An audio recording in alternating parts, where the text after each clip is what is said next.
Southwest Florida. Welcome back to Lee Pitts Live. We're here at Mount Hermon Ministries pre-symposium tonight. I'm always here for these symposiums. I love them to death. These symposiums are always outstanding. Tonight we'll be talking about the corona vaccine, who, why, when, and where. And I'll be taking place on that stage up there, streaming live on YouTube for Mount Hermon Ministries, a Facebook page, the Mount Hermon Ministries website. It's just all out there. We'll allow people to get some of their questions answered. And we're right here in the heart of the African-American community. And when we're in the heart of the African-American community giving out information about the vaccine, you know we're going to have Reverend Dr. Rickey Anderson right here, Johnny on the spot. So without further ado, let's talk to this sterling leader in our community. Pastor Anderson, welcome back to Lee Pitts Live, man. Glad to be back. When you get these phone calls to come out and connect to the people, and you're always so frank. I mean, you just talk like a person that I would run into standing on the corner, going to tell it like what you really feel. First, before we even get into this, where did that come from? You just like being a relatable person. How did you did that just something over the years? Over the years, yeah, and just caring about people in general. Mm-hmm. Yeah, I started when I was 16 years old, so it's been a while communicating with people, and I was taught that everyone is special. Okay. And so I don't see color, I don't see creed. I just do what I can to help humanity. Mm-hmm. When you say you were taught, tell us a little bit about your background. I know you from 25 years ago. I know you were a young prodigy type pastor. But when you say you were taught, you had a mentor, you had a parent, a preacher. Well, basically, there was an old preacher that started me when I first started in the ministry, and I used to go by his house when I would come from school, and he would set me down and he would say, "Boy, let me tell you this. Boy, let me tell you this."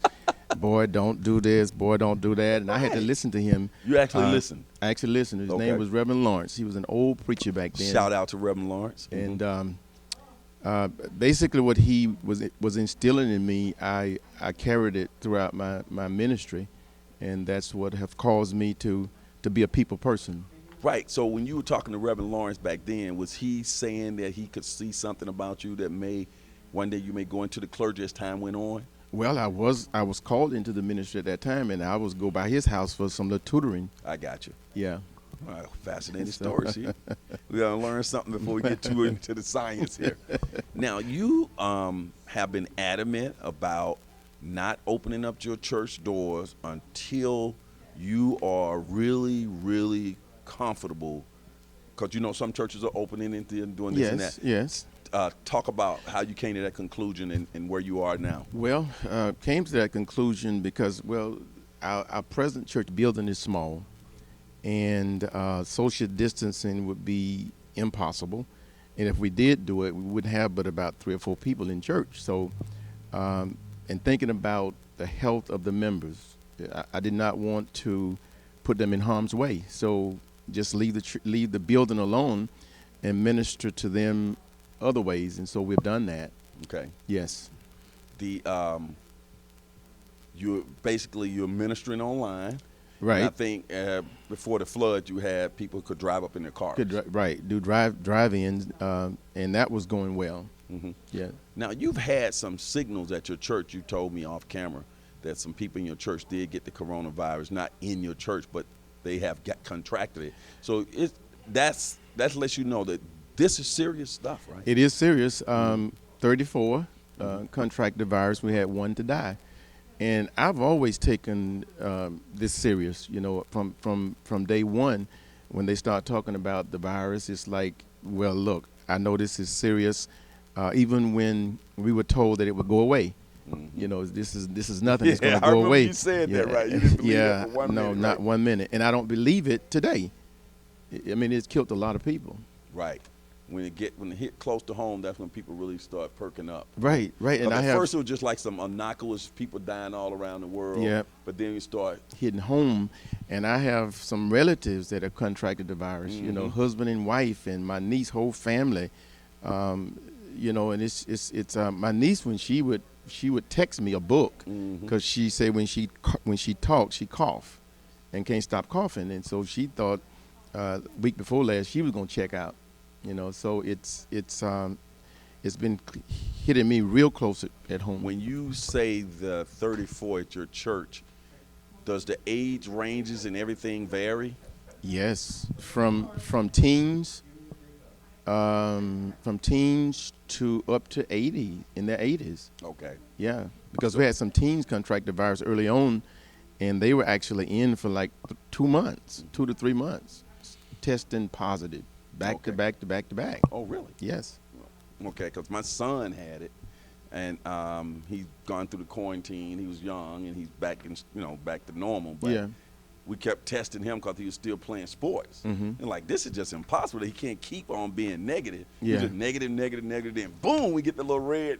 Finally, I knew this was and now all the coaches are starting to do some extra, Right, making sure yeah. they keep their mask on. But it's kind of really hard to do sports, I think, with the virus out there, Right, with everybody yeah. interfacing, all these little kids. You see everybody running sports, Yeah, right? I do. Like, I do. so- I even see Tom Brady, Mhm. all up in people's face, Yeah. and it's like, On really? the field, like like when they like, oh, like this is crazy. Even Tom Brady, pretty boy Tom. Yeah. Okay, now tonight, now we move to the phase where there's a vaccine out there on the market, in the Mhm. market, and the concern is that African Americans and many minorities and low income people are not getting access to that vaccination, those vaccines.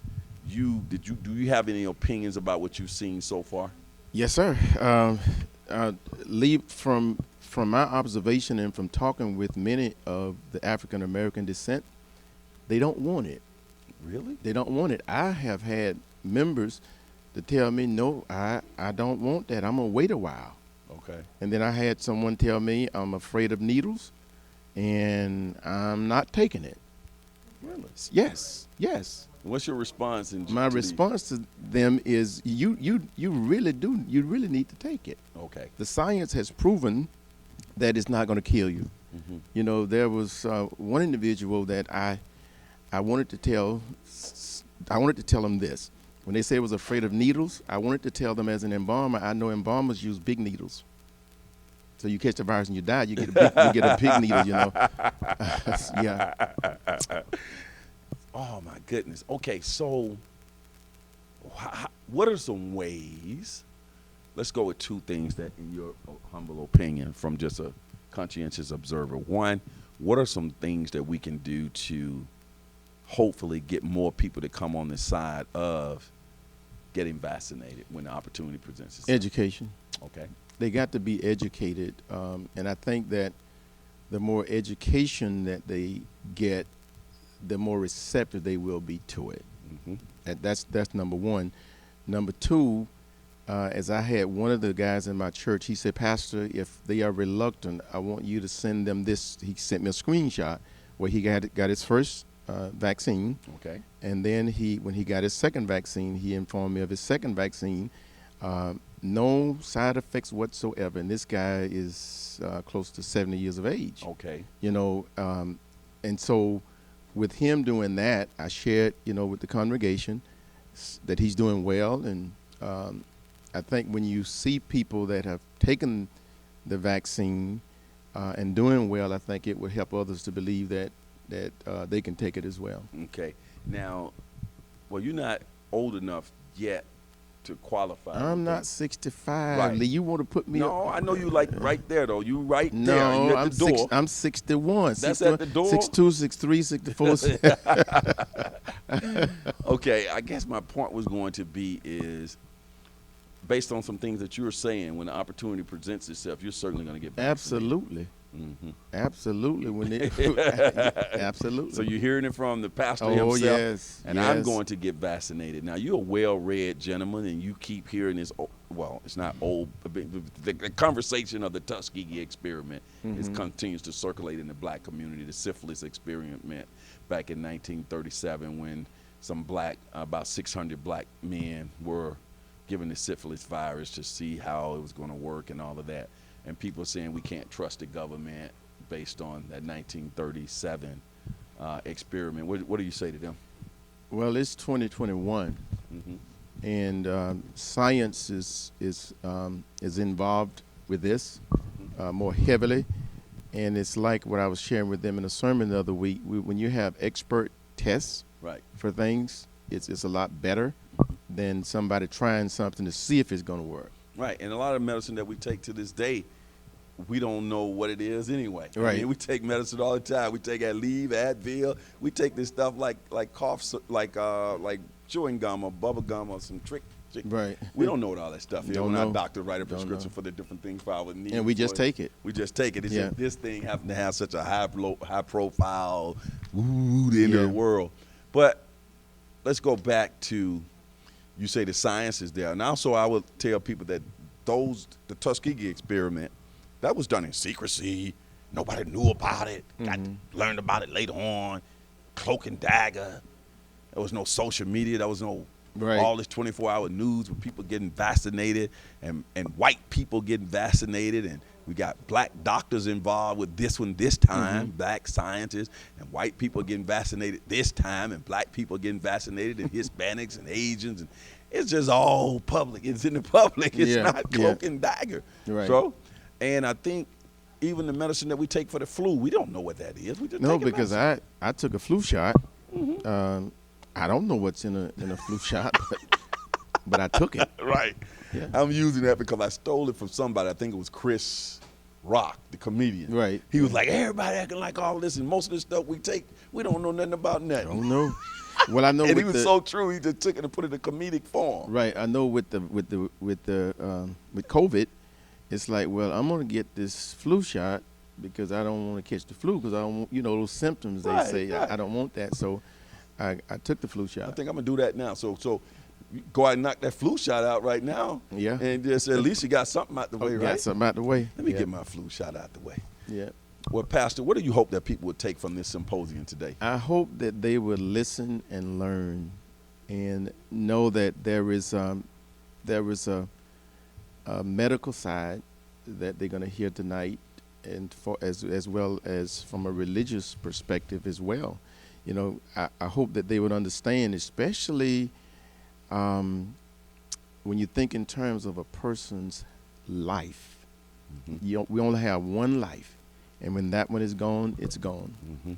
And I hope that people will take from this, along with what the pastor's saying, is that you can spread the virus to your friends, your relatives, your grandparents, your uncles and aunties, older people as well, if you don't get vaccinated. And to me, that's even a greater crime for you to walk around spreading it and hurting your Yes, loved ones, yes, and then yes. feeling so guilty about it. Matter of fact, in my hometown, there was one of my dear friends. They found him dead. He didn't die from the virus. He had a heart attack, okay? But his sister, her son went to a party and brought the virus back and infected the whole family. Well, they buried George one Saturday. The next Saturday, they buried his sister, okay? So there are family members who are spreading it. They get together. Like I look at Facebook, and families get together. They say if you don't live in the same household, don't be congregate. Because if my daughter come to my house, there's a sign that says mask required for entry. So my daughter have to put a mask on when she come in my house. And one day she came in and she didn't have a mask. I said to Rickey, where's your mask? In the car. I said, go get it. I'm finna go. I said, well, go. But you better not leave here before your mother see the grandson. So she went and got a mask and came back. A lot of the young people are not taking it serious.